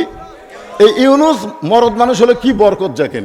ইউনুস যেদিন থেকে ক্ষমতার চেয়ার পাচ্ছে সেদিন থেকে আমার বাংলাদেশে আর কোনো সমস্যা আপাতত নাই। জোরে কোন কথা ঠিক কিনা? মোটামুটি সব দিক দিয়ে আমরা ভালো আছি। আল্লাহ যে কোরআনে বলেছে আর রিজালু কাওয়ামুনা আলা নিসা, পুরুষেরা সবসময় নারীদের উপরে থাকবে, এ কথা কার? আর আমাদের বাংলাদেশে নারীরাই পুরুষের উপরে থাকবে উল্টে, যার কারণে দেশ এতদিন উল্টা চলেছে। আমরা আল্লাহর কাছে বলবো আল্লাহ মেয়ে মানুষের দিন শেষ, আগামীতে দেখবো আমরা মরদ মানুষের বাংলাদেশ। জোরে কোন কথা ঠিক কিনা? আমার মায়ের একটু মনোযোগ দিবেন মা। যে 6টা প্রশ্ন করেছে নাস্তিকেরা উত্তর দিবার পারলে তারা মুসলমান হবে, আর না দিবার পারলে তারা গোটা বিশ্বে প্রচার করবে ইসলাম হলো একটা ভুয়া ধর্ম। উত্তর দিছে 13 বছরের একটা কোরআনের হাফেজ। জোরে কোন সুবহানাল্লাহ। কিভাবে উত্তর দিল আমরা শুনবো কি শুনবো না? কথাগুলো আপনাদের বোঝানোর জন্য বলতেছি। এরা এখনো হাফেজি মাদ্রাসা খোলে নাই। একটা হাফেজ কিন্তু উত্তর দিয়েছে 13 বছর বয়স। জোরে বলেন কয় বছর বয়স? মনে আছে না ভুলে গেছেন? বাদানগো আজ থেকে 1350 বছর আগেকার ঘটনা আপনাদের সামনে বলতেছি। হাজার হাজার নাস্তিক বিশাল একটা ময়দানে একত্র হইয়া চিৎকার করে বলতেছে আজকে বিশ্বের মুসলমান আমাদের কাছে পরাজয় বরণ করবে। কারণ আমরা যে 6টা প্রশ্ন ধরেছি এর উত্তর দেওয়ার ক্ষমতা কারো নাই, কারণ ওরা তাওরাত কিতাবের মধ্যে পড়েছে। মুসা নবী একদিন বলেছিল রব্বি আরিনি, আল্লাহ তোমাকে দেখতে চাই। আল্লাহ বলেছে লান তারানি ইয়া মুসা, আল্লাহ দেখা সম্ভব না। যারা মুসা পর্যন্ত মানে তারাই হলো ইসরায়েলের ইহুদি, আর যারা ঈসা পর্যন্ত মানে তারা হলো আমেরিকার খ্রিস্টান, আর বিশ্ব নবী পর্যন্ত যারা মানে তারা হলো বাংলা, পাকিস্তান, সৌদি আরবের মুসলমান। আল্লাহু আকবার। তাহলে ইসরায়েল ইহুদি কোন পর্যন্ত মানে? আপনারা বুঝলেন না? কোন পর্যন্ত মানে? মুসা পর্যন্ত। জোরে কোন পর্যন্ত? আর মুসা আলাইহিস সালাম বলেছিল রব্বি আরিনি, আল্লাহ তোমাকে দেখতে চাই। আল্লাহ বলেছে লান তারানি, আমাকে দেখা সম্ভব না। আর ওর 1 নম্বর প্রশ্ন কি? নাস্তিকদের 1 নম্বর প্রশ্ন কি? যে তোমাদের আল্লাহ কোথায় আছে, আল্লাহ দেখান লাগবে। জোরে কোন কথা ঠিক কিনা? তাহলে এইগুলোর উত্তর দিবার পারবি? উত্তর দিবার না পারলে আমরা প্রচার করব মিডিয়ার মাধ্যমে যে ইসলাম হলো ভুয়া ধর্ম। হাজার হাজার নাস্তিকে বারবার যখন এই 6টা প্রশ্ন বারবার বলতেছে, আর একবার প্রশ্নগুলো শোনেন। আপনাদের প্রশ্ন মুখস্থ হলে উত্তর শুনতে সহজ হবে। আবার শুনবেন। 1 নম্বর কি? তোমাদের আল্লাহ কোথায় আছে? 2 নম্বর আল্লাহ তোমাদের এখন কি করতেছে? 3 নম্বর তোমাদের আল্লাহ কোন দিক হয়ে বসে আছে? 4 নম্বর তোমাদের আল্লাহর আগে কে ছিল? আর 5 নম্বর তোমাদের আল্লাহর ঢপটা কেমন? আর 6 নম্বর প্রশ্ন হলো তোমাদের নবী কোন দরজা দিয়ে আল্লাহর আরশে গেছে? দরজা দেখান লাগবে। কোনো মুসলমান এমন প্রশ্ন জীবনে শুনিনি। কিন্তু 30 পারা কোরআনের হাফেজ, নাম হলো নোমান ইবনে সাবিত। নাম হলো কি? নোমান ইবনে সাবিত। নাস্তিকদের সামনে গিয়ে দাঁড়িয়ে বলতেছে, নাস্তিকেরা, হাজার হাজার নাস্তিক বসে আছো, একজন চেয়ারের মধ্যে বসে আছে, তাই হলো সভাপতি। জোরে কোন কি পতি? সভাপতির সামনে গিয়ে বলতেছে, রে নাস্তিকেরা, তোমরা যে 6টা প্রশ্ন করেছো মুসলমানকে, আল্লাহ চাহিত ইনশাআল্লাহ আমি 6টা প্রশ্নের উত্তর দিয়ে দিব। সমস্ত নাস্তিকেরা বলতেছে বড় বড় আলেমদের খবর নাই, আর আজকে পুচকাইছে যে এই পুচকাইছে খবর নিতে। বড় বড় আলেম যেখানে আসে নাই, মাত্র 13 বছরের একটা কিশোর বাচ্চা বলতেছে আমি উত্তর দিব। নাস্তিকদের সভাপতি চেয়ার থেকে বলছে, এই বেটা উত্তর দিবি দে। বলতেছে শোনেন, আপনার যে 6টা প্রশ্ন করেছেন, এই 6টা প্রশ্ন আপনারা জানেন, আপনার কি উত্তর জানেন? তো সমস্ত নাস্তিক বলতেছে না, আমরা তো উত্তর জানি না। ছেলেটা বলতেছে আমি 5টা প্রশ্নও জানি, উত্তরও জানি। এখন আপনারা বলেন তো, আজকের এই মাহফিলের মধ্যে সবচাইতে সম্মানিত ব্যক্তিকে?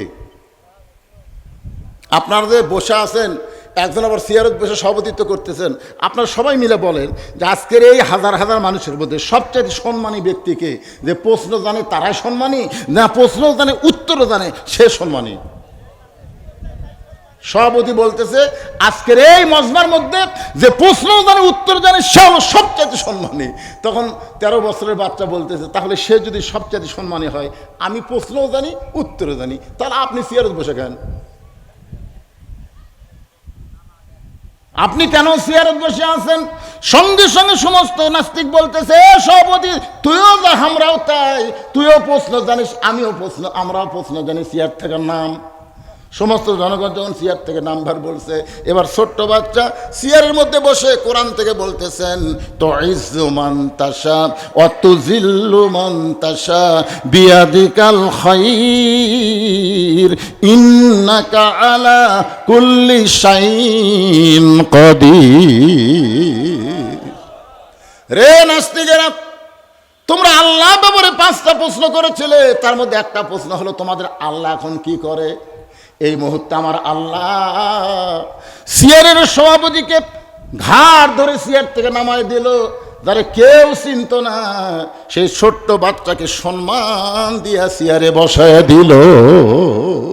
এই মুহূর্তে মুসলমানের আল্লাহ এইটাই করলো। তোমরা প্রশ্ন করোনি যে আল্লাহ কি করে? এই মুহূর্তে আল্লাহ এটাই করলো, যারা কেউ চিনত না তাকে চেয়ারত বসায় দিল, আর এতক্ষণ পর্যন্ত যে চেয়ারে গরম করছে তা ঘাড় ধরে চেয়ার থেকে নামে দিল। এই মুহূর্তে মুসলমানের আল্লাহ এটাই করলো। জোরে গান সুবহানাল্লাহ। হাসিনা কিন্তু কোনো সময় ভাবেনি যে 24 সালের 5 আগস্ট তাক পলান লাগবে, এটা কোনো সময় ভাবছে? যদি ভাবতো তাহলে অহংকার করে 3 দিন আগে কেন বললো আওয়ামী লীগ পলায় না, এ দেশ আমার বাপের, এ দেশ আমার? এই কথা বলার মাত্র 3 দিন পরে কিভাবে পলে গেল দেখছেন? ভাইজান, ক্ষমতার মালিককে, সম্মান দেওয়ার মালিককে। নাস্তিকেরা তো আশ্চর্য হয়ে গেল, আসলেই তাই। এবার বলতেছে, রে নাস্তিকেরা, তোমরা প্রশ্ন করেছো মুসলমানের আল্লাহ কোথায় আছে, আল্লাহ কি দেখবার চাও? সব নাস্তিক বলেছে অবশ্যই দেখতে চাই। বলে সবাইকে দেখান যাবে না, তোমাদের মধ্যে একজন আসো, তাকে আল্লাহ দেখাচ্ছে। নাস্তিকদের সভাপতি বলতেছে তাহলে আমি যাই। এবার সভাপতি সাহেব ছোট্ট বাচ্চার কাছে এসে বলতেছে, দাও আল্লাহ দেখাও। যে আল্লাহ দেখবার চাইছে কানসার বারো মারছে, চর মারছে। এই ছেলে আমাকে মারো কেন? পেট বরাবর মারছে ঘুষি। এই ছেলে এতগুলো মানুষের মধ্যে আমার মারতেছে কেন? বলে মারতেছি, মারলে কি হয়? মারলে কি হয়? তাই মারলে লাগে। মারলে লাগে মানে কেমনে লাগে? বলে আমি জীবিত মানুষ, বোঝো না? জীবিত মানুষকে মারলে লাগে। বলে তুমি জীবিত মানুষ কেমনে বুঝলে?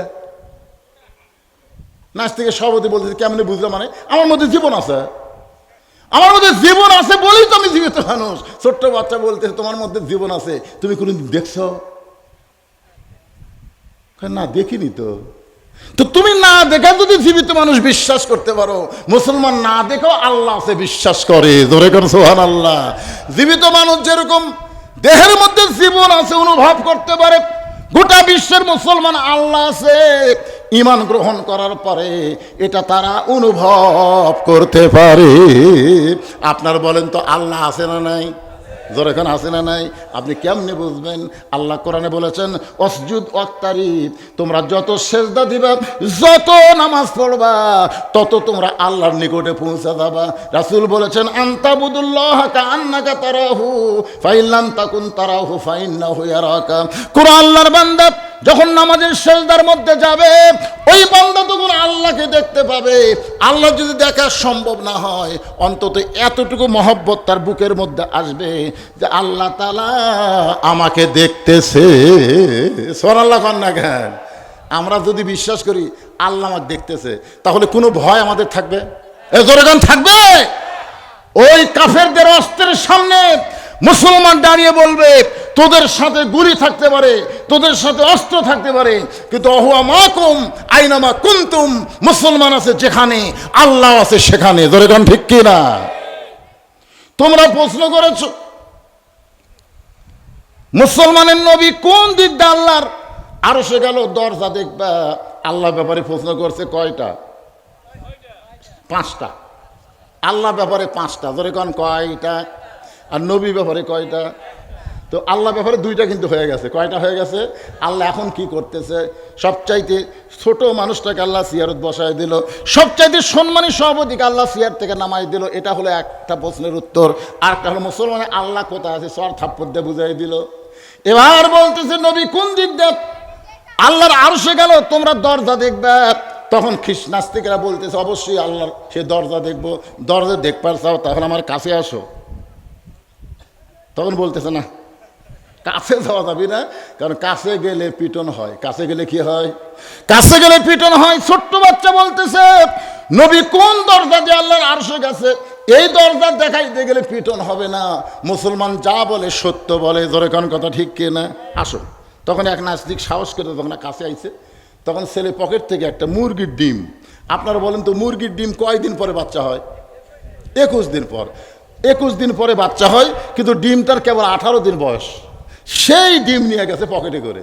খ্রিস্টানদের নাস্তিকের কানে ধরে বলতেছে দেখো তো কিছু শোনা যায়। তখন বলতেছে এই ডিমের মধ্যে একটা বাচ্চা আছে, চিউ চিউ শব্দ শোনা যায়। ছোট বাচ্চা বলতেছে না নাই।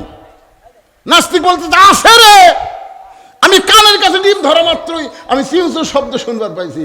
ছোট্ট বাচ্চা বলতেছে ডিমের মধ্যে বাচ্চা নাই। সমস্ত নাস্তিক বলতেছে এই ছোট বাচ্চা তুমি আমাদের সঙ্গে কি কি মারতেছো, ডিমের মধ্যে বাচ্চা আছে।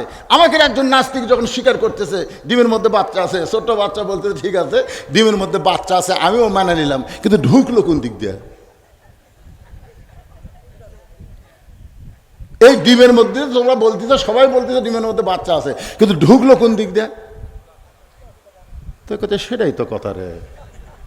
তাহলে একটা ডিমের মধ্যে বাচ্চা ঢুকতে যদি দরজা না লাগে, বিশ্বনবী লাইলাতুল মেরাজে আল্লাহর আরশে যাবে, নাস্তিকেরা দরজা খুঁড়তে পারে, কিন্তু মুসলমানেরা কখনো ওই দরজা খোঁজে না। লিল্লাহি তাকবীর, রে নাস্তিকেরা, তোমরা প্রশ্ন করেছো মুসলমানের আল্লাহর আগে এই দুনিয়াতে কে ছিল? তোমরা প্রশ্ন করেছো মুসলমানের আল্লাহর আগে এই দুনিয়াতে কে ছিল? যদি জানবার চাও তাহলে একজন আমার কাছে আসো। আবার কাছে, ঠিক আছে, দূরে দাঁড়ায় থাকে, দুইজন দাঁড়াও। দুইটা নাস্তিক যেই মাত্র দাঁড়াইছে, এখন বলতেছে তাহলে তোমরা গণনা শুরু করো। নাস্তিকেরা গুনতেছে 1 2 3 4 5 6, আর এক নাস্তিক গুনতেছে 1 2 3 5 4, 1 2 3 4 5 6 7 8 9, বারবার বলতেছে ভালো করে গোনো, 1 2 3 4 5 6, হয় না, আবার ভালো করে গোনো, 1 2 3 4 5, হয় না, আবার ভালো করে গোনো। সমস্ত নাস্তিক বলে, ছেলেই তুমি আমাকে গণনা শিখাচ্ছ নাকি? গণনার মধ্যে ভুল কোথায় দেখো? ছোট্ট বাচ্চা চিল্লায় বলে, যতবার তোমাদেরকে গণনা করতে বলি 1 থেকে গণনা শুরু করো, 1-এর আগে কি আছে এইটা কেন বলো না? সমস্ত নাস্তিক বলে 1-এর আগে কিছুই নাই। এবার ছোট্ট বাচ্চা বলতেছেন, কুলহু আল্লাহু আহাদ আল্লাহুস সামাদ লাম ইয়ালিদ ওয়া লাম ইউলাদ ওয়া লাম ইয়াকুল লাহু কুফুয়ান আহাদ। মুসলমানের আল্লাহর আগে, 1-এর আগে যেমন কিছুই ছিল না, আল্লাহর আগেও তেমন কিছু ছিল না। রে নাস্তিকেরা, তোমরা আল্লাহ ব্যাপারে প্রশ্ন করেছো আল্লাহ ঢপটা কেমন, আল্লাহ কোন দিক হয়ে বসে থাকে? আর 2টা উত্তর আছে, জোরে বলেন কয়টা? ছেলের কাছে একটা মোমবাতি ছিল, ওই 13 বছর কোরআনের হাফেজের কাছে একটা মোমবাতি। আমরা কিন্তু বলি আল কোরআনের আলো সব জায়গায় জালো, মিছিল করি না? ওই ছেলের হাতে একটা মোমবাতি, বাতি জ্বলায় বলতে, নাস্তিকেরা আল্লাহ ব্যাপারে তোমাদের আরো 2টা প্রশ্ন আছে। একটা প্রশ্ন হলো তোমাদের আল্লাহ কোন দিক হয়ে বসে থাকে, আর একটা প্রশ্ন হলো আল্লাহর ঢপ কেমন। এই বাতির দিকে তাকায় দেখো তো আলো কোন দিকে, দেখো তো আলো কোন দিকে। সমস্ত নাস্তিক বলতেছে আলোর কোনো দিক নাই, আলো সর্বদিক। কোরআনে হাফেজ বলতেছে আমার আল্লাহর কোনো দিক নাই, আমার আল্লাহ হলো সর্বদিক। আল্লাহ নূরুস সামাওয়াতি ওয়াল আরদ, আল্লাহ হচ্ছে আসমান এবং জমিনের আলো। এক আয়াতে 2টা প্রশ্নের উত্তর হয়ে গেল। জোরে কান সুবহানাল্লাহ। অসুস্থ মানুষ, অসুস্থতা নিয়ে আপনাদের সামনে আলোচনা করতেছিলাম। মাইকের সাউন্ড খুবই ভালো, যদি ফ্যানের কারণে সাউন্ডের একটু এদিক সেদিক হয় আপনারা মনে কষ্ট নেবেন না, সাউন্ড খুবই ভালো। বক্তা দেখবেন আনন্দ নিয়ে যখন ওয়াজ করে তখন বুঝবেন সে মাইকের কোনো দুর্বলতা নাই, সে মাইকের কোনো অসুবিধা নেই। আজকের মাইকটা খুবই ভালো। ছেলেরা মনে করছিল যে ফ্যান দেওয়ার কারণে হয়তো মাইকের সাউন্ড খারাপ হবে। সাউন্ড কি খারাপ হয়েছে? খুব সুন্দর সাউন্ড হয়েছে।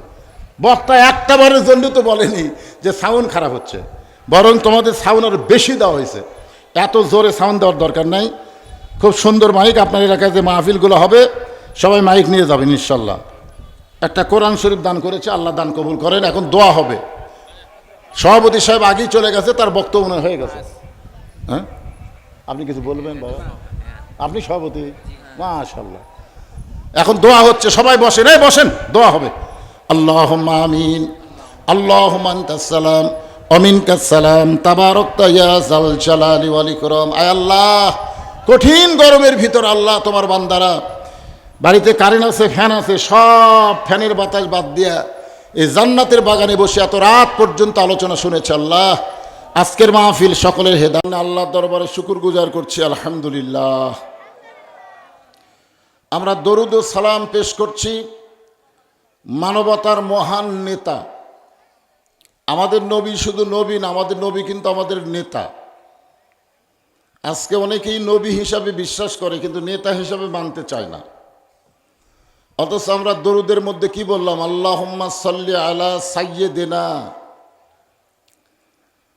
অনেকেই নবীর প্রতি দরুদ পড়ে, নবীরে সালাম করে মিলাদের ভিতরে, কিন্তু নবীর সমাজ গড়ার কাজে অনেকেরই দ্বন্দ্ব মনে বাজে। জোরে কোন ঠিক কিনা? মনে করে নবী থাকবে মসজিদে, নবী থাকবে মাদ্রাসায়, নবী আবার রাষ্ট্র পরিচালনা করবে। আমাদের নবী শুধু একাধারে নবী ছিলেন না, তিনি ছিলেন বদরের যুদ্ধের সেনাপতি। সুবহানাল্লাহ বলেন। এবং 27টা যুদ্ধে নবী নিজে নেতৃত্ব দিয়েছেন। মদিনাকে রাষ্ট্র গঠন করে সেই রাষ্ট্রের রাষ্ট্রপতি হয়েছেন আমাদের নবী। জোরে কোন সুবহানাল্লাহ। এজন্য আল্লাহ বলেছেন, লাকাদ কানা লাকুম ফি রাসূলিল্লাহি উসওয়াতুন হাসানা। যদি তোমরা সফলতা অর্জন করতে চাও তাহলে রাসূলকে তোমাদের নেতা মেনে তার আদর্শকে গ্রহণ করে নাও, এ কথা কার? আল্লাহ। দুনিয়ার যত নেতা আছে দুনিয়াতে আপনার কিছুটা উপকার করতে পারে, কিন্তু দুনিয়া থেকে বিদায় নেওয়ার পরে তারা কোনো উপকার আমাদের করতে পারবে না। শুধু একজনই পারবেন, যিনি হচ্ছেন আমাদের নবী। যেরকম একটা গানের মধ্যে বলা হয়েছে, আছেন আমার মুক্তার, আছেন আমার ব্যারিস্টার, সেজ বিচারের হাইকোর্টেতে তিনি আমায় করবেন পার, আমরা পাপী রাসূল জাবিন্দার। কোন বিচার? খেয়াল করে শোনেননি? শেষ বিচার। জোরে কোন কোন বিচার? যেই বিচারে আল্লাহ হাকিম হবেন, আমাদেরকে আসামি বানায় বিচার শুরু করবেন। ওই সময় আমাদের নবী উকিল হয়ে, ব্যারিস্টার হয়ে আমাদের পক্ষে ওকালতি করে আমাদেরকে সুপারিশ করে আল্লাহর জান্নাতে পৌঁছায় দিবেন। এমন একজন বিশ্বনবীর উম্মত হওয়াতে আপনারা খুশি না বেজার? তাহলে জবান খুলে আর একবার বলি আলহামদুলিল্লাহ। এখন আসেন যে কোরআন থেকে আমরা তাফসির শুনবো আর শুনবো, এ কোরআনের মধ্যে কোনো সন্দেহ নাই, আছে? আপনারা বলেন তো, বর্তমানে আমাদের বাংলাদেশে যে আইন চলতেছে, এই আইনের মধ্যে সন্দেহ আছে না নাই? যে সংবিধান দিয়ে আমাদের বাংলাদেশ চলতেছে, সেই সংবিধানের মধ্যে সন্দেহ আছে না নাই? কিন্তু যেই কোরআন থেকে আমরা আলোচনা শুনবো, এই কোরআনে কোনো সন্দেহ, ধোঁকা, গোজামিল নাই। মাশাআল্লাহ। আমি সেই পবিত্র কালামুল্লাহ শরীফ থেকে, আমাদের বগুড়া জেলায় কোনো মানুষ যখন মারা যায়, মরার খবর শুনলেই সকলে বলে ইন্না লিল্লাহি ওয়া ইন্না ইলাইহি রাজিউন। আপনাদের নওগাঁ জেলার খবর কি? ওই একই খবর, মানে মরার সাথে সাথে খবর পাইলে ইন্না লিল্লাহ। আসলে আমরা যারা ইন্না লিল্লাহ পড়ি, তারা অনেকেই কিন্তু এর অর্থ জানি না, অনেকেই জানি না। প্রায় 20 বছরের একটা লোক নামাজ পড়ে, মসজিদে ঢোকার সময় পড়ে আল্লাহুম্মা ইফতাহ লি আবওয়াবা রাহমাতিক। আমি তাকে জিজ্ঞাসা করলাম, বাবা এই যে আপনি এত বছরের নামাজ পড়তেছেন, এই যে দোয়া পড়ে মসজিদে ঢুকতেছেন, এই দোয়ার অর্থ কি? কয় হুজুর আমি তো দোয়া জানি, অর্থ জানি না। আপনার বলেন তো, যেইটা আপনারা বলতেছেন তার একটা অর্থ জানার দরকার আছে না নাই? দরকার আছে না নাই? অর্থ যখনই জানবেন, এর প্রতি আপনাদের আগ্রহ তখন বেশি হবে। এই যে আমরা মানুষ মরার খবর শুনি, ইন্না লিল্লাহ পড়ি, কিন্তু এর অর্থ জানি না। এর অর্থ একটা গানে গানে আমি আপনাদের শোনাই, গানে গানে। কোন বনেরই পাখি তুমি আইলা রে কোন বনে, আবার কোন বনেতে যাইতে হবে পড়ছে নাকি মনে। আমরা কোথায় ছিলাম, কোথায় আসলাম, আবার কোথায় যাব? চিন্তা করে দেখেন, আমরা যে এক জগতে ছিলাম, এটা আমাদের মনে না থাকলেও আমাদের বিশ্বাস আছে, আছে না নাই? আপনারা বলেন তো, সেই জগতের নাম কি? আর ফাটে যে ছোট বাচ্চাকে আছে, কে জগতের নাম কি? আর কথা হয় না। সেই জগতের নাম হলো রুহের জগৎ। জোরে বলেন কিসের জগৎ? সেই জগতে রুহু ছিল কিন্তু দেহ ছিল না। রুহু ছিল কিন্তু দেহ ছিল না। সে জগৎকে বলা হয় আলমে আরওয়াহ। সেখান থেকে আল্লাহ আমাদেরকে পাঠিয়ে দিচ্ছে যে জগৎ, এই জগৎকে আমরা বলি দুনিয়াবি জগৎ। দুনিয়াবি জগৎ। আবার এই জগৎ থেকে আমরা আর একটা জগতে কিন্তু রওনা দিয়েছি। আমরা কিন্তু বসে নাই, আমরা প্রত্যেক নিঃশ্বাসে নিঃশ্বাসে, ধাপে ধাপে, কদমে কদমে আমাদের দুনিয়ার হায়াতকে অতিক্রম করে আমরা মৃত্যুর দিকে হাঁটতেছি। জোরে কোন কথা ঠিক কিনা? আপনারা বলেন তো, যেই রাত আজকে আমাদের মাঝ থেকে বিদায় নিচ্ছে, ওই রাতকে আমরা আর খুঁজে পাবো? জীবন থেকে আমাদের একটা রাত চলে গেল, একটা দিন চলে গেছে, একটা রাত চলে যাচ্ছে, আবার সূর্যোদয় হবে, আবার দিন পাবো।